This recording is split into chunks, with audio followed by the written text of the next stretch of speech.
Bismillahirrahmanirrahim. Assalamualaikum warahmatullahi wabarakatuh.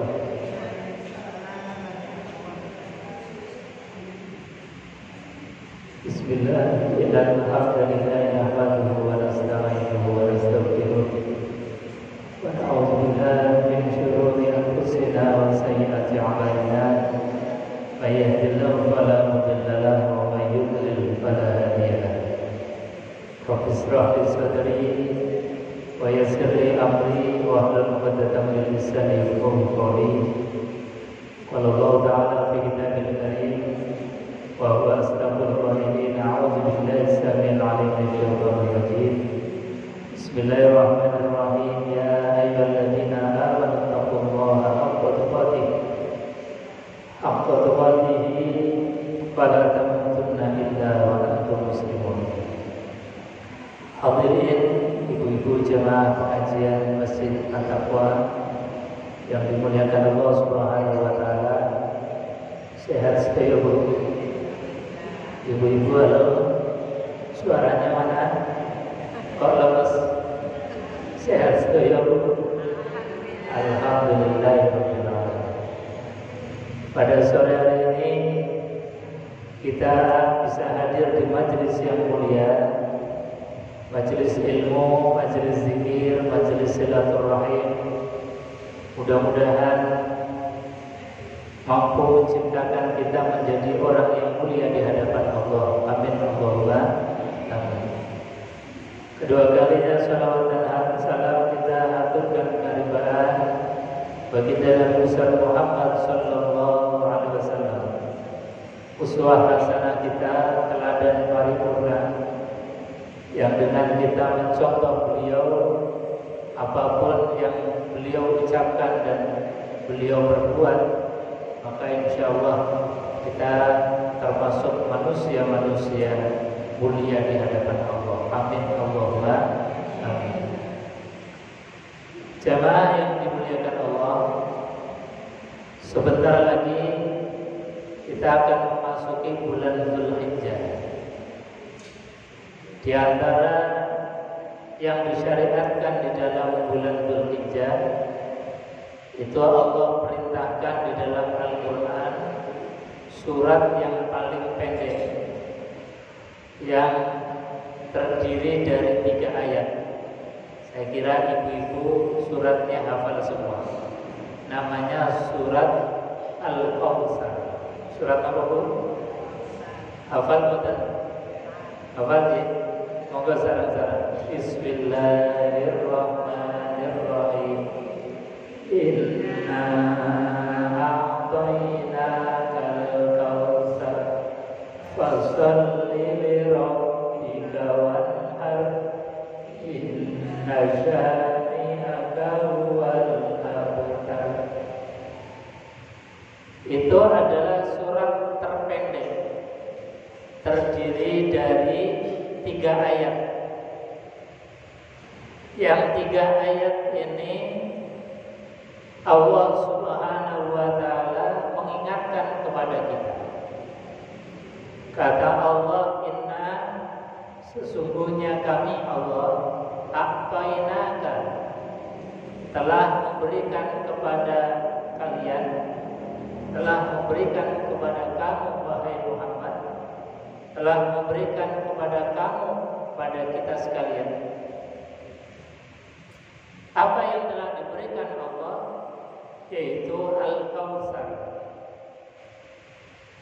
Dalam makna tafsir, Al-Kautsar itu adalah nikmat yang banyak. Jadi nikmat yang Allah berikan kepada kita itu disebut Al-Kautsar.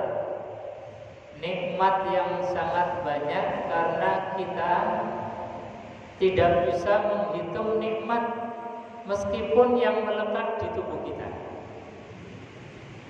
Kita ngitung satu nikmat yang namanya rambut saja, gak bisa ngitung. Ibu-ibu nate ngitung rambut itu? Gak pernah.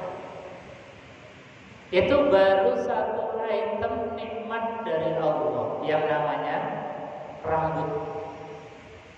Belum yang lainnya. Sel-sel yang ada di tubuh kita itu miliaran, gak kehitung jumlahnya. Itu baru yang melekat di tubuh kita.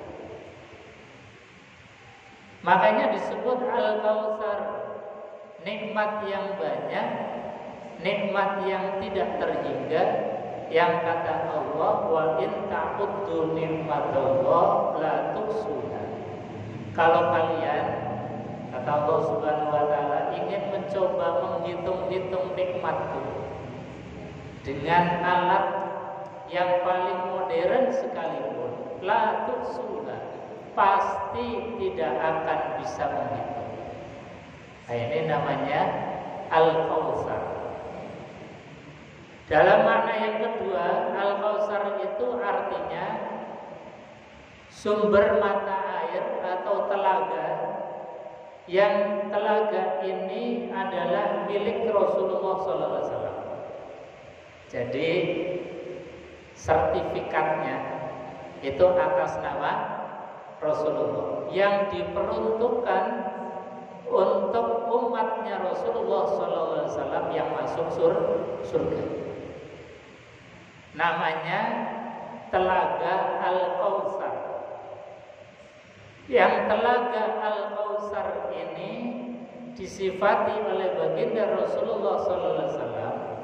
Barang siapa yang meminum satu teguk dari Telaga Al-Kautsar, maka tidak akan pernah haus untuk selama-lamanya.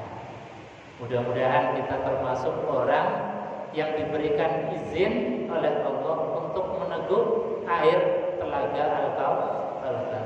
Amin Allahumma.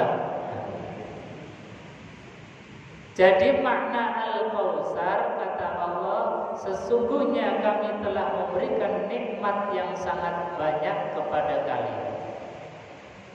Maka Allah Subhanahu wa taala cuma minta dua. Nyuwun pinten, Bu? Halo.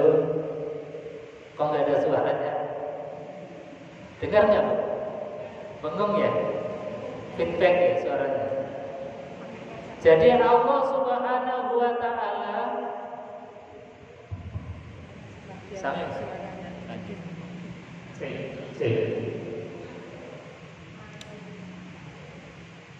Jadi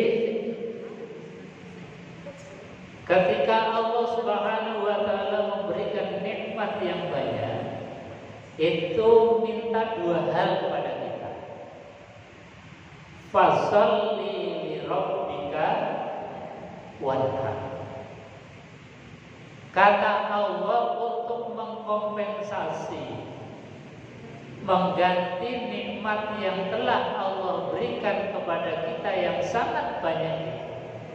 Allah gak minta apa-apa kecuali satu, fasholli, maka sholatlah. Jadi yang diminta Allah itu kita ini sholat. Kenapa Allah minta kita untuk sholat? Karena Allah rindu kepada kita.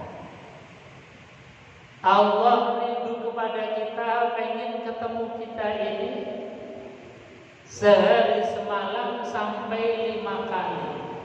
Rindunya luar biasa Allah kepada kita. Kita sudah diberikan fasilitas tidak kurang-kurang, diberikan kesempatan hidup, diberikan usia yang panjang, diberikan rezeki yang tidak kurang-kurang. Ketika Allah kemudian rindu kepada kita, seringkali kita masih banyak alasan untuk menemui, berjumpa dengan Allah Subhanahu wa ta'ala. Artinya apa? Seringkali cintanya Allah, rindunya Allah bertepuk sebelah kanan. Kira-kira ibu-ibu, kalau cinta, senang, kemudian ternyata bertepuk sebelah kanan, jengkel betul. Dulu zaman kita muda, itu kalau cintanya bertepuk sebelah kanan, itu sakitnya tuh di sini. Sakitnya kamu di sakitnya tuh di sini. Artinya apa? Sakit banget. Ketika cinta Allah, rindunya Allah itu bertepuk sebelah tangan, pun sama kalau kita gambarkan sakitnya juga. Cuman Allah itu Maha Rahman, Maha Rahim. Ketika cintanya bertepuk sebelah tangan, nikmatnya gak langsung dicabut. Kita masih bisa guyang-guyung, masih bisa makan enak, masih bisa tidur nyenyak. Andai kata Allah itu seperti kita, andai kata Allah itu seperti manusia, maka pasti ketika cintanya itu bertepuk sebelah tangan, nikmatnya akan diambil satu persatu. Tapi alhamdulillah Tuhan kita memang luar biasa. Tuhan yang kita sifati, Allah mensifati dirinya sebagai Tuhan yang punya sifat Rahman, Rahim. Ketika cinta dan kerinduannya bertepuk sebelah tangan pun kita masih diberikan nikmat yang tidak terhingga. Maka sekali lagi, jangan sampai cintanya Allah itu bertepuk sebelah tangan ketika Allah telah memanggil hayya 'alas shalah, maka kita bergegas untuk mendatangi panggilan Allah Subhanahu wa taala. Gambarannya jangan sampai kemudian Allah tidak cinta lagi kepada kita. Jangan sampai kemudian Allah marah kepada kita. Maka kita datangi setiap panggilan Allah Subhanahu wa taala. Syukur-syukur bukan hanya yang wajib, tetapi yang sunnah juga kita jaga. Karena apa? Sekali lagi, Allah itu sangat rindu kepada kita.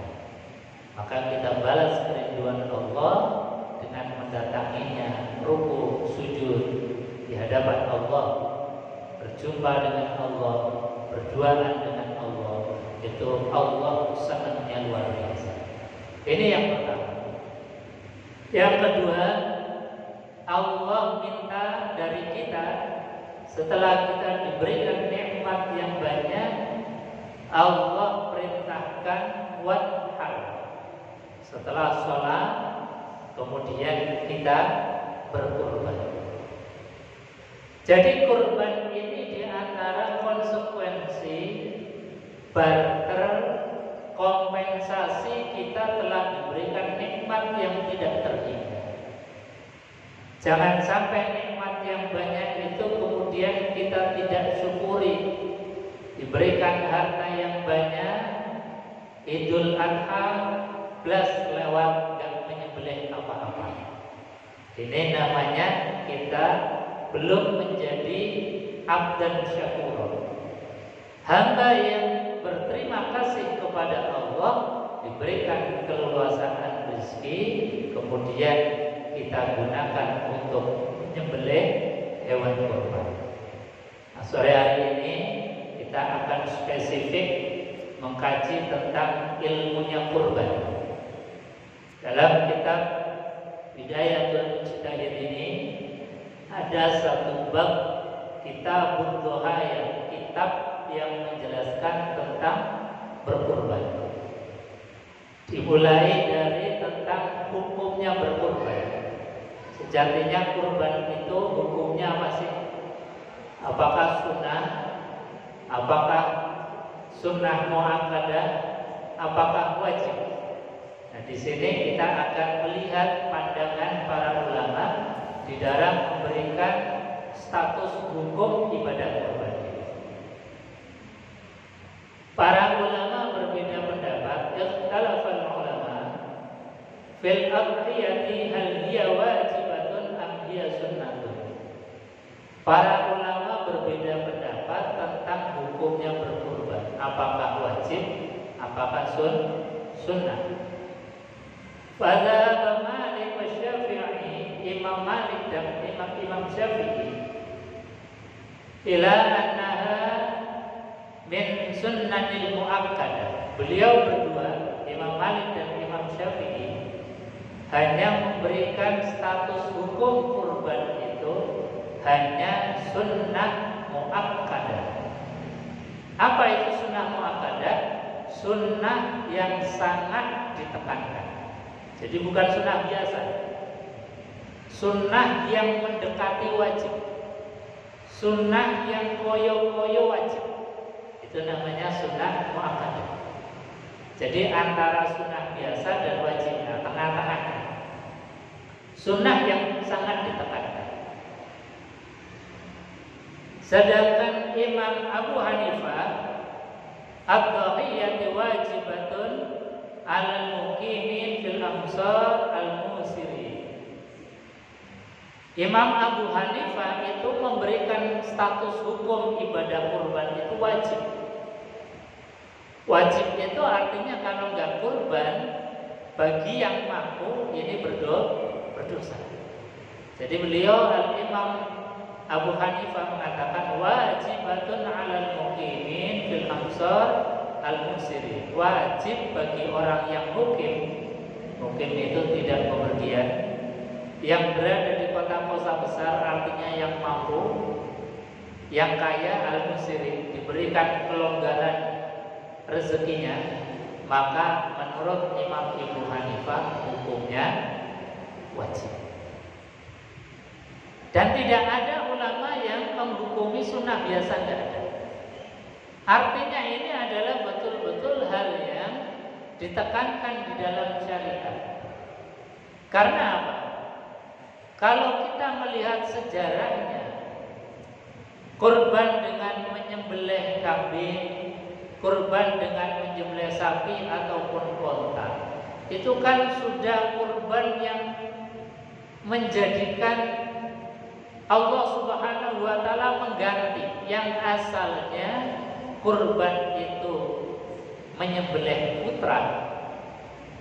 Yang dulu Nabiullah Ibrahim alaihissalatu wassalam diperintahkan Allah itu, inni ara fil manam anni azbahuka fanzur madza tara. Duh anakku Ismail, tadi malam saya bermimpi menyembelih engkau. Jadi awalnya ibadah taqarrub atau ibadah mendekatkan diri kepada Allah itu menyembelih putra tercinta. Kalau kita masih model itu dan dulu kok Allah nggak mengganti dengan domba, ini mungkin syariat menyembelih putra masih berjalan. Tapi untungnya bahwa syariat itu kemudian atas kerelaan dan keikhlasan beliau berdua, Nabiullah Ibrahim dan Nabiullah Ismail, maka kemudian Allah mengganti dengan kurban berupa domba. Maka ini sudah merupakan satu hal yang luar biasa, sudah keringanan yang luar biasa.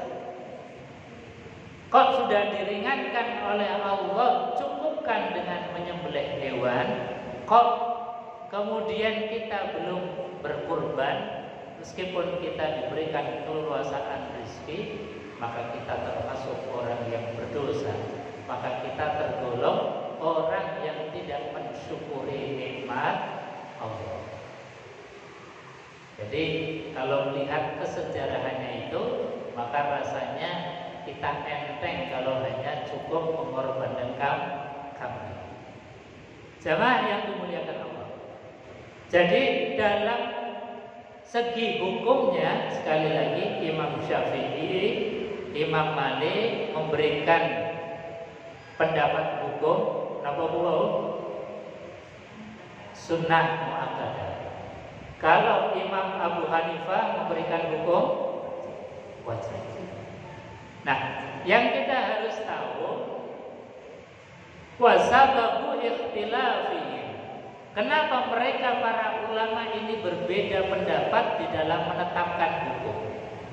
Kita akan sering mendengar ceramah pengajian bahwa hukumnya ada yang wajib, ada yang sunnah muakkadah.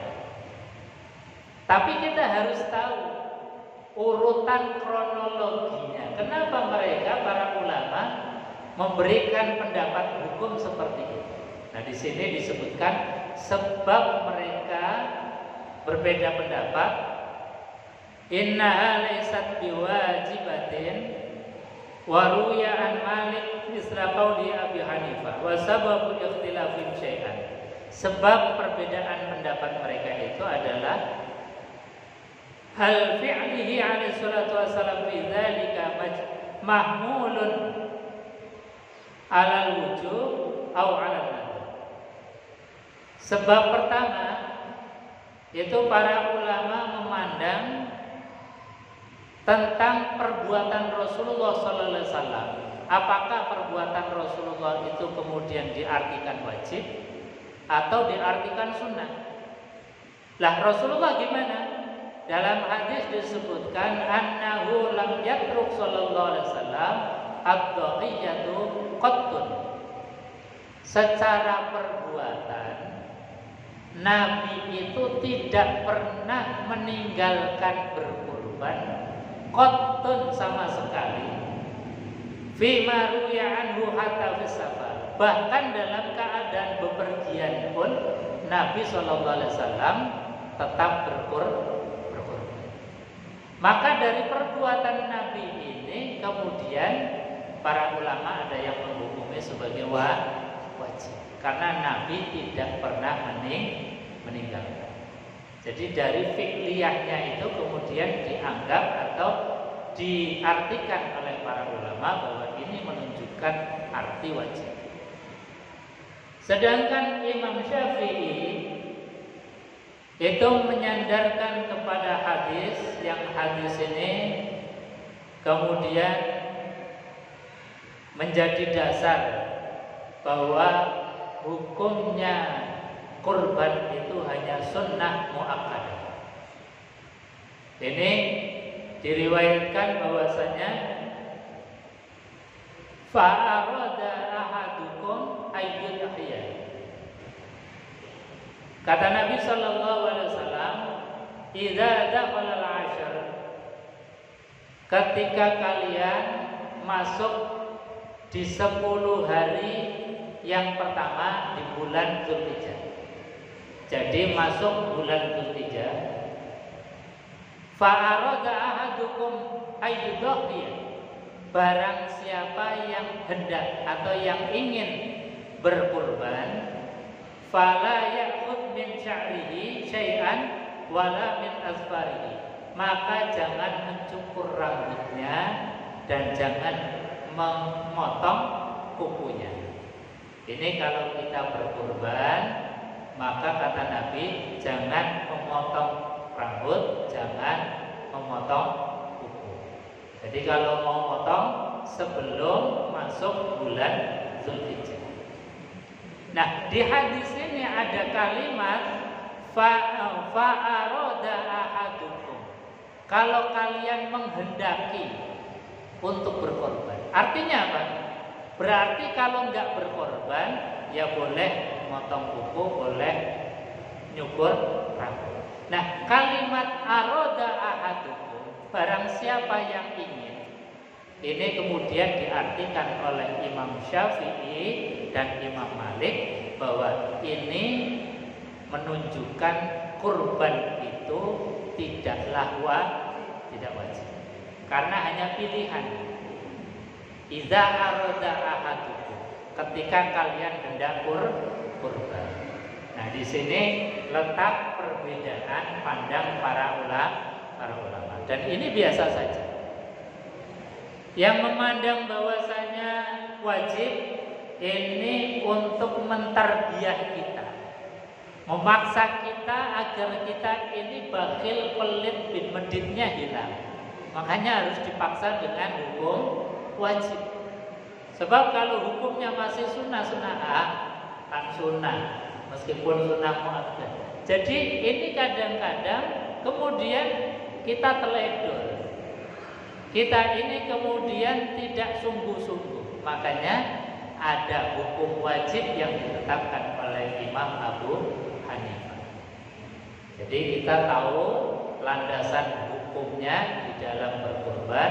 Sekali lagi kita harus melihat daripada nikmatnya Allah yang diberikan kepada kita sungguh luar biasa. Kalau hanya mengeluarkan satu ekor kambing untuk dikurban, rasanya ini hanya kecil dibandingkan dengan misalnya kita dalam setahun itu ke dokter berapa kali, periksa, beli obat berapa kali. Makanya ada tulisan para ulama, orang yang kurbannya rutin itu insya Allah bala termasuk penyakit itu dijauhkan oleh Allah Subhanahu wa Ta'ala. Jadi kompensasinya ini tentang hukumnya. Kemudian tentang hewan, jenis hewan yang kita kurbankan. Di sini disebutkan ajma'al ulama ala jawazid dhahaya min jami'i bahimatil an'am. Bahwasanya para ulama sepakat yang boleh digunakan untuk berkurban itu adalah bahimatul an'am, hewan ternak. Hewan ternak. Tentu hewan ternak yang dimaksud adalah hewan ternak yang halal untuk dimakan. Bukan kemudian itu babi yang diternak berarti boleh untuk enggak. Jadi hewan ternak yang halal. Ada kambing, sapi, kerbau, unta. Nah ini ulama sepakat. Sedangkan ada sebagian ulama seperti misalnya Hukiya Anil Hasan bin Shalih, dari Hasan bin Shalih, beliau berpendapat bahwasanya tazudut tadhiyati bi baqaratil wahsi wadzabi. Imam Hasan bin Shalih itu membolehkan berkurban dengan sapi liar atau dengan rusa yang liar. Nah ini sebagian pendapat dari ulama. Tapi ajma'al ulama, para ulama sepakat bahwasanya yang dibolehkan untuk berkurban adalah bahimatul an'am, hewan ternak.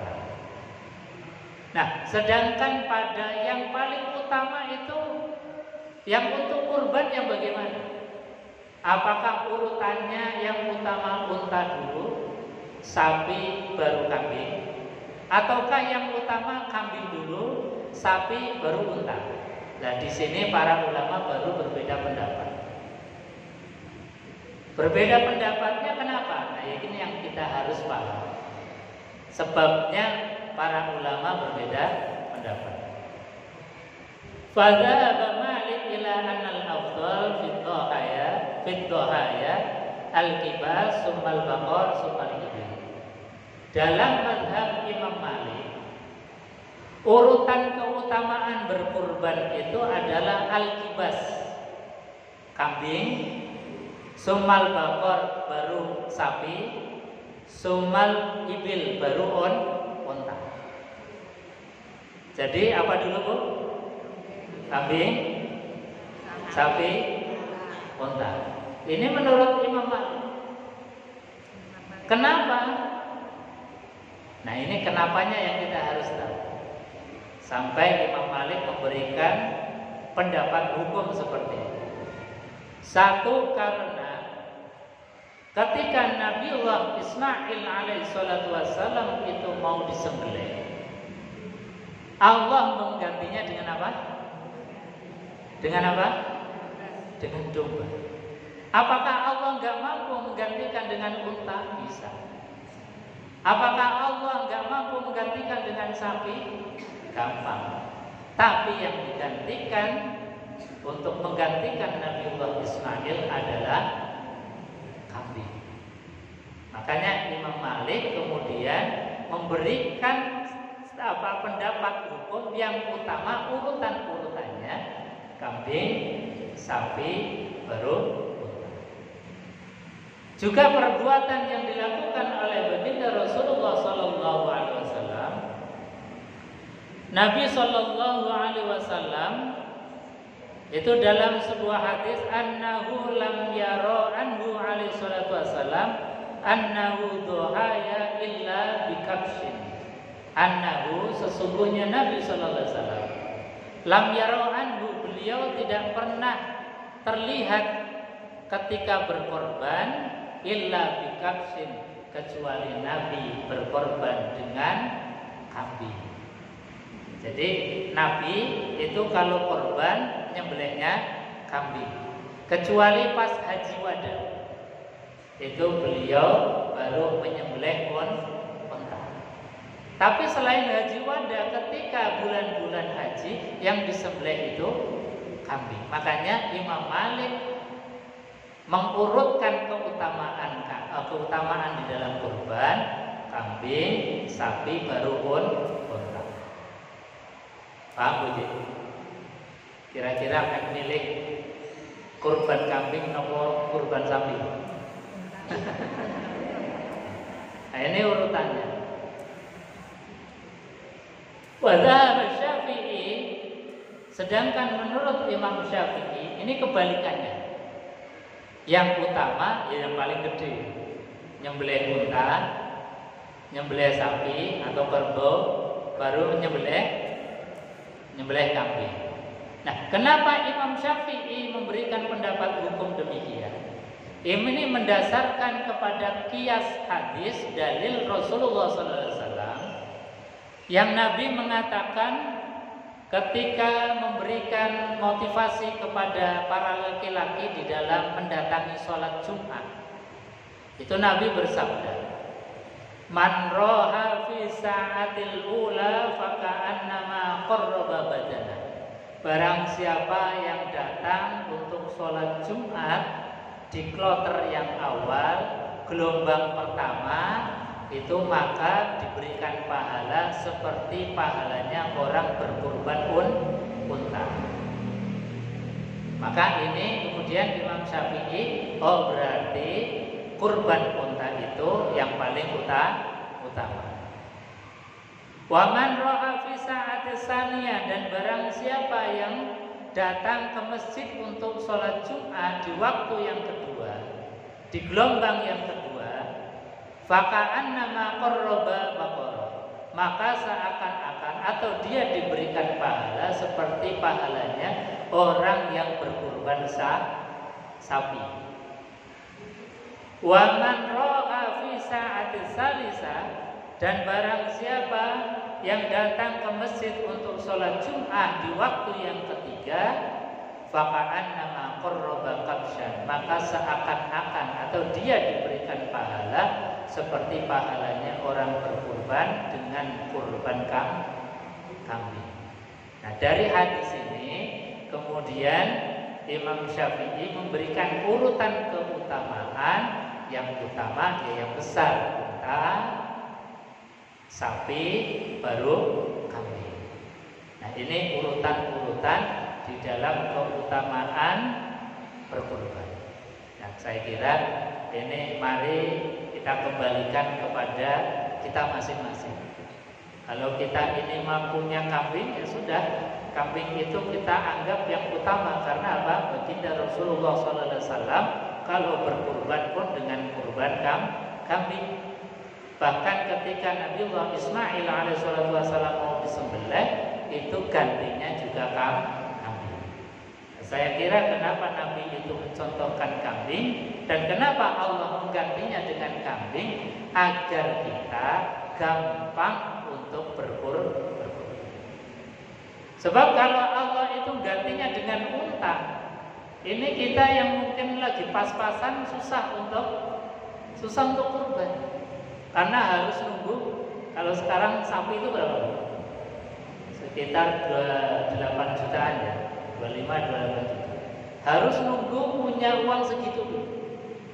Tapi kalau kita ini kemudian punya uang 2,5 juta, 3 juta, bisanya untuk membeli kambing, ya berarti kita kurban kambing. Itu diantara satu Rahman Rahimnya Allah di dalam mengganti kurbannya Nabiullah Ismail pun dengan kurban yang ringan. Jadi luar biasa. Coba kalau kita ini dulu misalnya gantinya Nabiullah Ismail itu unta atau sapi, rasanya kita tambah berat untuk berkurban. Tambah berat untuk berkurban. Jamaah yang dimuliakan Allah. Makanya saking utamanya kurban, bahkan disebutkan di dalam hadis waruya an Bilal annahu duhaya bidzikir. Sahabat Bilal yang tidak punya apa-apa, kambing nggak punya, sapi nggak punya, apalagi unta, punyanya ayam jantan. Punyanya apa? Ayam jantan. Maka beliau sahabat Bilal itu dengan ayam jantannya kemudian diniatkan untuk dikorbankan. Artinya apa? Sebegitunya Allah itu mendidik kita. Karena apa? Tanggal 10 itu kan dikenal dengan Yaumun Nahar, hari penyembelihan, hari di mana kita ini diharapkan mengalirkan darah dari hewan yang kita sembelih. Makanya para ulama ini kemudian termasuk sahabat Bilal, gak punya kambing, ya sudah, punyanya apa yang penting mengalirkan darah. Makanya kita ibu-ibu, kalau kita nanti tanggal 10 Zulhijjah Yaumun Nahar, kok pas dilalah gak punya apa-apa, gak bisa beli kambing, kok bisanya beli ayam, ya sudah beli ayam, ayamnya disembelih. Tapi nggak usah dinamakan kurban, pokoknya disembelih gitu. Pokoknya disembelih. Karena apa? Kalau dinamakan kurban nanti disoal oleh orang, ditanyakan oleh orang. Jadi sudah disembelih, dimakan sendiri sama keluarga. Harapannya apa? Di hari itu kita menjadi orang yang tidak tamak, menghilangkan sifat kehewanan, kemudian menghilangkan sifat-sifat tamak, sifat-sifat serakah, sifat-sifat tomaknya. Tomak itu mengharapkan yang berlebih. Kadang-kadang sudah enggak kurban, kemudian dilalah panitia kurban lali orang begini, nesu-nesu. Nah, ini nesu-nesu ini yang enggak boleh. Maka untuk menghindari sifat tomak, sifat pengen dikasih, maka ya kita punya apa, ya sudah kita punyanya ayam ya sembelih untuk menghilangkan sifat tomak. Karena seringkali tadi kita misalnya sudah nggak kurban, panitia lupa nggak ngasih, kemudian marah-marah, bahkan kemudian model zaman sekarang diviralkan. Nah, ini sudah berlebihan di dalam tomaknya. Maka untuk menghilangkan sifat itu, kita punya apa? Kemudian seperti sahabat Bilal, waruya an Bilal annahu dhuhiya bidzikr. Bilal itu menyembelih dengan ayam jantan. Ini jamaah yang dimuliakan Allah Subhanahu wa taala.